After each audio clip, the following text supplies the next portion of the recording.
విషయంలో నేటికి ముగిసిపోయింది డెడ్ లైన్. ఒక రకంగా ప్రభుత్వం నుంచి ఎలాంటి స్పందన రాకపోవడంతో నిరవధిక బంద్కు పిలుపునిచ్చారు ప్రైవేట్ కాలేజీకి సంబంధించిన యాజమాన్యులు. 2024-2025 విద్యా సంవత్సరానికి గాను పెండింగ్లో రూపాయలు 9,000 కోట్లు బకాయిలు ఉన్నట్లు తెలుస్తుంది. దసరాకు రూపాయలు 1,200 కోట్లని ప్రభుత్వం ఇస్తామని హామీ ఇచ్చింది. కానీ 300 కోట్లు మాత్రమే ప్రభుత్వం ఇప్పటిదాకా డబ్బులు ఇచ్చింది. మిగిలిన 900 కోట్లపై స్పష్టత ఇవ్వకపోవడంతోనే కాలేజీలు బంద్ చేస్తున్నామని చెప్పేసి ప్రైవేట్ కాలేజీల సంస్థల అసోసియేషన్ మెంబర్స్ చెప్తున్నారు. ఇటు సమస్య పరిష్కారం కాకపోతే చలో హైదరాబాద్ చేపడతామని చెప్పేసి హెచ్చరికలు కూడా జారీ చేస్తున్నారు. గతంలో కూడా మనం చూస్తే కనుక ఇటు ఒకసారి బంద్ చేస్తామని వాళ్ళు ఒకసారి అనౌన్స్ చేసిన తర్వాత డిప్యూటీ సీఎం బట్టి విక్రమార్క ఆయన కూర్చోబెట్టి మాట్లాడి వాళ్ళకి సంజాయించి 1,200 కోట్లు ఇస్తామని చెప్పేసి మాట ఇచ్చారు. కానీ ఆ 1,200 కోట్లలో ఓన్లీ 300 కోట్లు మాత్రమే ఇచ్చారు. 900 కోట్లు ఇంకా చెల్లించలేదు. దానిపై ప్రభుత్వం ఎలాంటి స్పందన లేదు అని చెప్పేసి ప్రైవేట్ కాలేజీలకు సంబంధించిన యాజమాన్యానికి సంబంధించిన అసోసియేషన్ మెంబర్స్ చెప్పుకొస్తున్నారు.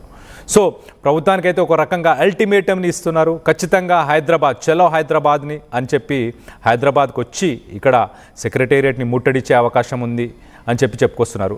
మేము కాలేజెస్ని రన్ చేయలేకపోతున్నాం, ప్రభుత్వం మాకు ఫీజు రీఎంబర్స్మెంట్కి సంబంధించిన డబ్బులు ఇవ్వకపోతే మేము ఇటు లెక్చరర్స్కి డబ్బులు ఇవ్వలేకపోతున్నాం, వాళ్ళ ఫ్యామిలీస్ని గడపడానికి లేదు, అలాగే మేము కాలేజెస్ని రన్ చేయలేకపోతున్నాం, ఇబ్బందులు పడుతున్నాం అని చెప్పి గతంలో కూడా వీళ్ళు ఆరోపించారు.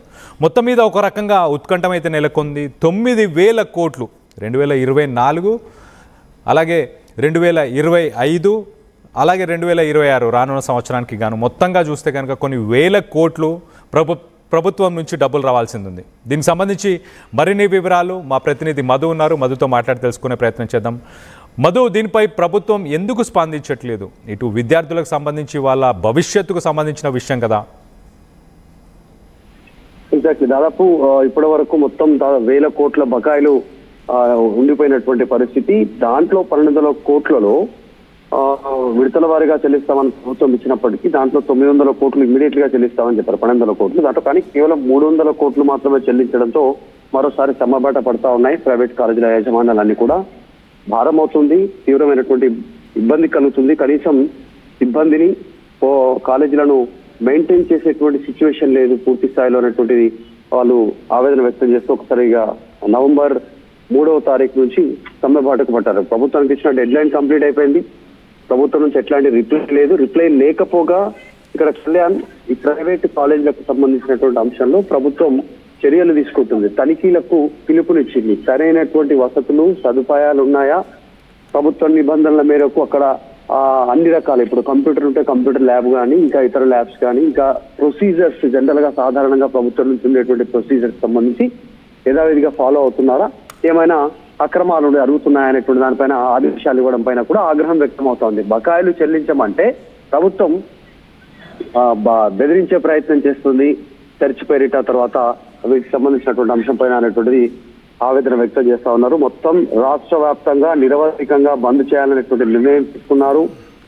3వ తారీఖు నుంచి కొన్ని వేల మంది స్టూడెంట్స్ ఈరోజు ఖాళీగా ఉండాల్సినటువంటి పరిస్థితి. ప్రైవేట్ కాలేజీలు అన్ని కనుక ఈ రకంగా బంద్ నిర్ణయం తీసుకుంటే మరి ప్రభుత్వం నుంచి ఎలాంటి ఇనిషియేషన్ లేదు.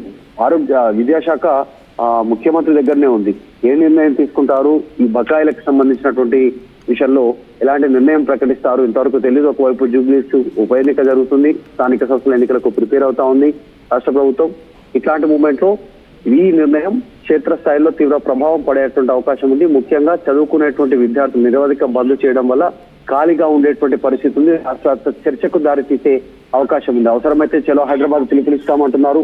అది కనుక ఒకవేళ పిలుపునిస్తే మరింత తీవ్రతరమయ్యేటువంటి అవకాశం ఉంది. వాళ్ళకి సంబంధించినటువంటి చూశారు వరకు ప్రభుత్వంతో చర్చలు గతంలో జరిగినటువంటి నేపథ్యంలో ప్రభుత్వం ఇచ్చిన సూచన మేరకు సమ్మె విరమించారు. కానీ ప్రభుత్వం మాట నిలుపుకోలేదు అనేటువంటి అంశాన్ని వారు మరొకసారి ప్రభుత్వం తీసుకునే ప్రయత్నం చేస్తారు. ఇప్పటివరకు అయితే ప్రభుత్వం నుంచి ఎలాంటి సానుకూల స్పందన గాని ప్రకటన గాని ఇంతవరకు రాలేదు.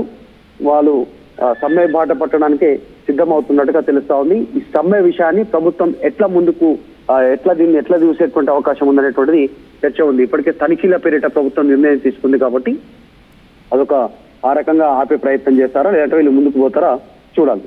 అయితే మధు మామూలుగా యూనివర్సిటీ గ్రాంట్స్ కమిషన్ యూజీసీ ఈ కాలేజెస్కి క్రెడిట్ ఇవ్వడము, అలాగే అన్ని ఫెసిలిటీస్ ఉన్నాయా లేదా అనేది national assessment and accreditation council NAAC ఇలాంటి సంస్థలు, అంటే కేంద్రానికి సంబంధించిన ఇలాంటి సంస్థలు కాలేజెస్లో అన్ని రకాల ఫెసిలిటీస్ ఉన్నాయా, స్టాఫ్ క్వాలిఫైడ్ ఉన్నారా, వాళ్ళకి ల్యాబ్స్ కానీ అలాగే అన్ని రకాల ప్రిమిసెస్లో ఉండాల్సిన ఎక్విప్మెంట్స్ కానీ ఇవన్నీ ఉన్నాయా లేవని చూడడానికి కేంద్రానికి సంబంధించిన సంస్థలు ఉన్నాయి కదా.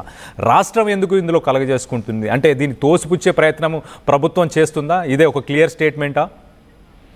దాదాపు 9,000 నుంచి 10,000 కోట్ల బకాయిలు ఉన్నాయి. దీంట్లో గత ప్రభుత్వం బీఆర్ఎస్ హయాంలోనే దాదాపు 5,500 కోట్ల బకాయిలు ఉన్నాయి ఫీజు రియంబర్స్మెంట్ సంబంధించి. సో విద్యార్థులకు అయినా ప్రభుత్వం డిలే చేసినా వాటికి సంబంధించినటువంటి బిల్లుల చెల్లింపులు బరాబర్ ఎప్పుడు చేయకపోయినా విద్యార్థుల భవిష్యత్తు కోసం మేము కంటిన్యూ చేశాం. ఇప్పుడు భారం అవుతుంది అనేటువంటిది వాళ్ళు చెప్తా ఉన్నారు. ఇంత భారం ఉన్నటువంటి పరిస్థితుల్లో మరి ఒకవైపు రాష్ట్ర ప్రభుత్వం బెదిరిస్తున్నట్టుగా క్షేత్రస్థాయిలో ప్రొసీజర్స్ ఫాలో అవుతున్నారా, ల్యాబ్స్ మెయింటైన్ చేస్తా ఉన్నారా, స్టాఫ్ కరెక్ట్ గా ఉన్నారా, కనీస వసతులు ఉన్నాయా అనేటువంటి ఇప్పుడు అడగడం అనేటువంటిది హాస్యాస్పదంగా ఉందంటున్నారు. దానికి రీజన్ ఏంటంటే మేము బకాయిలు చెల్లించాలని కోరుతున్నదే కరెక్ట్ గా ఎడ్యుకేషన్ సంస్థలను నడపలేకపోతున్నాం, ప్రైవేటు విద్యా సంస్థలు జీతాలు ఇవ్వలేకపోతున్నాము, దానివల్ల ఎంప్లాయీస్ మానేసి వెళ్ళిపోతా ఉన్నారు, స్టాఫ్ కానీ కరెక్ట్ ఫెసిలిటీస్ చేయలేకపోతా ఉన్నాం, కేవలం బోధన మాత్రమే జరుగుతా ఉంది, ఇతర సదుపాయాలు కల్పించలేకపోతున్నామనే మేము ప్రభుత్వానికి మొరబెట్టుకుంటే ఇప్పుడు సదుపాయాలు ఉన్నాయా లేదా అనేటువంటి ప్రభుత్వం ఎంక్వైరీ చేస్తుంది, క్షేత్రస్థాయిలో తనిఖీలు చేపడుతుంది అనేటువంటి ఒక బెదిరింపు కరెక్ట్ కాదనేటువంటిది వాళ్ళు చెప్తా ఉన్నారు. కేంద్ర సంస్థలు ఉన్నప్పటికీ కూడా రాష్ట్ర ప్రభుత్వం క్లారిటీ ఇచ్చింది. అంటే మీరు సమ్మె బాట పడితే మేము క్షేత్రస్థాయిలో ఉన్నటువంటి పరిస్థితులపైన, మీ దగ్గర ఉన్నటువంటి వసతులపైన దృష్టి పెడతాం, సీజ్ చేస్తాం, మీరు ఇన్ని రోజులు ప్రభుత్వాన్ని మోసం చేస్తారనేటువంటి విధంగా ఒక రిపోర్ట్ తయారు చేస్తామనేటువంటి విధంగా వాళ్ళని భయపెట్టే ప్రయత్నం చేస్తున్నటువంటి చర్చ ఉంది. ఇప్పటికే ప్రతిపక్షాలు బీజేపీ సంబంధించిన బీఆర్ఎస్ సాలిడారిటీ ప్రకటించారు. వాళ్ళిద్దరు కూడా ప్రైవేట్ యాజమాన్యానికి సంబంధించి వాళ్ళపైన బెదిరింపు చర్యలకు పాల్పడడం ప్రభుత్వమే కరెక్ట్ కాదనేటువంటి స్టేట్మెంట్ చేస్తారు. అయినప్పటికీ కూడా వీళ్ళు 3వ తారీఖు నుంచి సమ్మెకి వెళ్తామంటున్నారు. సమ్మె ఉధృతమైతే మాత్రం రాష్ట్ర వ్యాప్తంగా ఈ యొక్క పెద్ద సమస్యగా మారే అవకాశం ఉంది. 1000 మంది స్టూడెంట్స్ రోడ్డుపైకి వచ్చే అవకాశం ఉంది. వాళ్ళంతా కూడా ఖాళీగా ఉండేటువంటి పరిస్థితి. దాంతో పాటు ఇన్ని రోజులు అన్ని కాలేజీలకు సంబంధించిన బోధనా సిబ్బంది, బోధనేతర సిబ్బంది వీళ్ళంతా సమ్మె బాట పట్టే అవకాశం ఉంది. సో కాబట్టి సమ్మె ఉధృతమయ్యే అవకాశం ఉంది. ఇది అంతా ఆషామాషి కాదు. ప్రైవేట్ కాలేజీలకు సంబంధించినటువంటి సమ్మె అనేటువంటిది నిజంగా స్టేట్ లో ఒక వైబ్రేట్ చేసేటువంటి ఇష్యూ. ఎందుకంటే చదువుకున్నటువంటి విద్యార్థుల భవితవ్యం రోడ్డు పైన పడుతుంది. వాళ్ళంతా చర్చించుకునే అవకాశం ఉంది. రాష్ట్ర వ్యాప్తంగా ఇది ఒక పెద్ద చర్చగా మారే అవకాశం ఉంది. చూడాలి ప్రభుత్వం ఎందుకు ఇంకా ఇప్పటివరకు దీనిపైన రియాక్ట్ కాలేదనేటువంటిది. సమయం ఉందనుకుంటుందా, పిలిచి మాట్లాడేటువంటి అవకాశం ఉందా చూడాలి. లేదు అప్పటి వరకు మాత్రం ఈరోజు ఆల్రెడీ ఒకటి, రేపు ఎల్లుండి నుంచి సమ్మె అంటున్నారు కాబట్టి ఎల్లుండి లోపల ప్రభుత్వం చర్య తీసుకుంటే మన నిధులు బకాయిలకు సంబంధించినటువంటి పెండింగ్ బిల్లులు క్లియరెన్స్ చేస్తే సమ్మె ఆగే అవకాశం ఉంది. కానీ లేదు మళ్ళీ చర్చల రూపంలో అంటే మాత్రం సమ్మె ఆగే పరిస్థితి లేదు. Right Madhu, thanks for the latest update. ఇటు స్టూడెంట్స్తో కానీ టీచర్స్తో కానీ పెట్టుకుంటే ప్రభుత్వాలు కుప్పకూలిపోతాయి. మరి ఎల్లుండి నుంచి ఇటు తెలంగాణలో ప్రైవేట్ కాలేజీలు బంద్ అవ్వబోతున్నాయి. నవంబర్ 3 ఇప్పుడు శనివారం, ఆదివారం వచ్చే రోజు